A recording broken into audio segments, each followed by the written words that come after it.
భద్రాద్రి వెళ్దాం. భద్రాద్రి జిల్లా పాల్వంచ్‌లో దయనీయ పరిస్థితులు కూడా ప్రాథమిక ఉన్నత పాఠశాలలో ఉన్నట్లు తెలుస్తోంది. దాదాపు కనీస వసతులు కూడా అక్కడ లేకుండా ఉన్నాయి. టీచర్లు గాని, అటు విద్యార్థులు కూడా తీవ్ర ఇబ్బందులకు గురవుతున్నారు. దాదాపు 3 సంవత్సరాల క్రితం నుండి కాంట్రాక్ట్ పనులు ప్రారంభించినా కానీ ఇప్పుడు కూడా అవనే పరిస్థితి అక్కడ నెలకొంది. దీని మీద పూర్తి అప్డేట్స్ మా ప్రతినిధి శ్రీనివాస్ లైవ్‌లో అందుబాటులో ఉన్నారు. శ్రీనివాస్, చెప్పండి, దీనికి అసలు ఎవరు కారణము?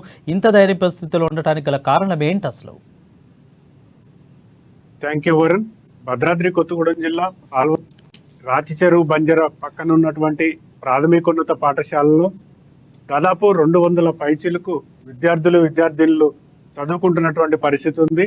అక్కడ టీచర్లకు అలాగే విద్యార్థినులకు అక్కడ మూత్రశాలలు కట్టుబడి గత 3 సంవత్సరాల క్రితం ప్రారంభించినటువంటి నేపథ్యం ఉంది. ఈ యొక్క పనులు పూర్తి స్థాయిలో పూర్తి కాకపోవడంతో విద్యార్థినులు అలాగే మహిళా టీచర్లు ఎవరైతే ఉన్నారో వారికి మూత్రశాలలు పూర్తి కాకపోవడంతో తీవ్ర ఇబ్బందులకు గురవుతున్నటువంటి పరిస్థితి ఉంది. అలాగే అక్కడ కాంట్రాక్టర్ నిర్లక్ష్యం వల్ల ఈ యొక్క దుస్థితి ఏర్పడిందని చెప్పేసి కూడా అక్కడ టీచర్లు తెలియజేయడం జరిగింది.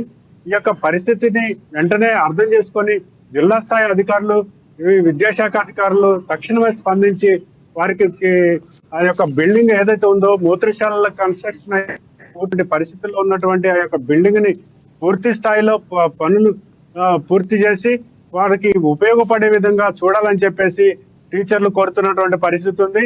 అలాగే స్కూల్ పక్కనే, ప్రాథమికోన్నత పాఠశాల పక్కనే చెరువు ఉన్నటువంటి పరిస్థితి ఉంది. ఆ చెరువు నీటి నుంచి వచ్చేటువంటి దుర్వాసనకి విద్యార్థులు ఎవరైతే ఉన్నారో ఆ యొక్క పాఠశాల గదిలో ఉండలేనటువంటి పరిస్థితి, తీవ్ర దుర్గంధ భరితమైనటువంటి దుర్వాసన వెదజల్లుతున్నటువంటి పరిస్థితి ఉంది.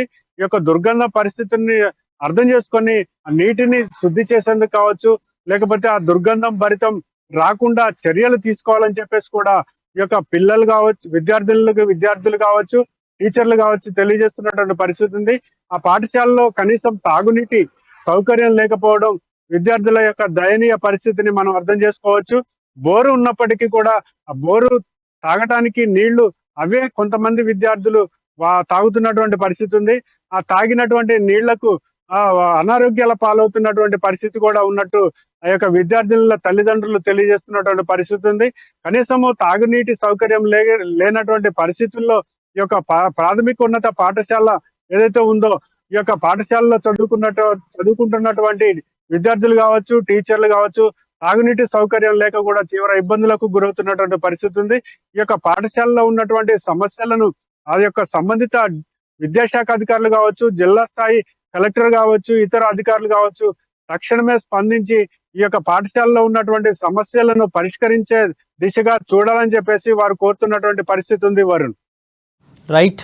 ఇక్కడ 3 సంవత్సరాల నుంచి కూడా మొదలు పెట్టారు పనులు, బట్ ఇంతవరకు కూడా కాంట్రాక్ట్ పూర్తి కాలేదు. అక్కడ విద్యార్థుల పరిస్థితి చాలా దయనీయంగా ఉంది. అంటే ఇక్కడ ఎవరి లోపం? అంటే ఫండ్స్ రిలీజ్ కాకపోవటం అధికారులు ప్రభుత్వ లోపమా, లేదంటే ఫండ్స్ రిలీజ్ అయినా కానీ దాన్ని పక్క ద్వారా ఏమన్నా పట్టించినట్లు ఏమన్నా అనుమానాలు అక్కడ వ్యక్తమవుతున్నాయా శ్రీనివాస్? ఇప్పుడు చూసుకున్నట్టయితే వరుణ్, భద్రాద్రి కొత్తగూడెం జిల్లా ఇదే పాల్వంచలో ఉన్నటువంటి ఈ యొక్క ప్రాథమికోన్నత పాఠశాలలో 3 సంవత్సరాల క్రితం ఈ యొక్క ఫండ్ శాంక్షన్ అయినటువంటి నేపథ్యంలో ఈ యొక్క పాఠశాలలో మూత్రశాల నిర్మాణానికి పునాదులు వేసి అలాగే బిల్డింగ్ పూర్తి చేశారు. కానీ పూర్తి స్థాయిలో దాని యొక్క నిర్మాణము లోపల ఏర్పాటు చేయాల్సినటువంటి మూత్రశాలకు సంబంధించినటువంటి ఈ ఏర్పాట్లు ఏవైతే ఉన్నాయో వాటిని ఏర్పాటు చేయకపోవడం వల్ల ఈ యొక్క కాంట్రాక్టర్ తీవ్ర నిర్లక్ష్యం వల్లనే ఈ పరిస్థితి ఏర్పడిందని చెప్పేసి కూడా అక్కడ ఉపాధ్యాయులు తెలియజేయడం జరుగుతుంది. ఈ యొక్క మున్సిపాలిటీ నిధుల నుంచి శాంక్షన్ చేసినటువంటి ఈ యొక్క బిల్డింగ్ ఏదైతే ఉందో పూర్తి స్థాయిలో ఈ యొక్క కాంట్రాక్టర్ నిర్లక్ష్యమే అని చెప్పేసి అంటున్నారు. ఈ యొక్క కాంట్రాక్టర్ నిర్లక్ష్యాన్ని సంబంధిత అధికారులు ఎందుకు నిర్లక్ష్యం చేస్తున్నారో అర్థం కానటువంటి పరిస్థితి ఉందని చెప్పేసి కూడా ఈ యొక్క పాఠశాల ఉపాధ్యాయులు తెలియజేయడం జరుగుతుంది వరుణ్.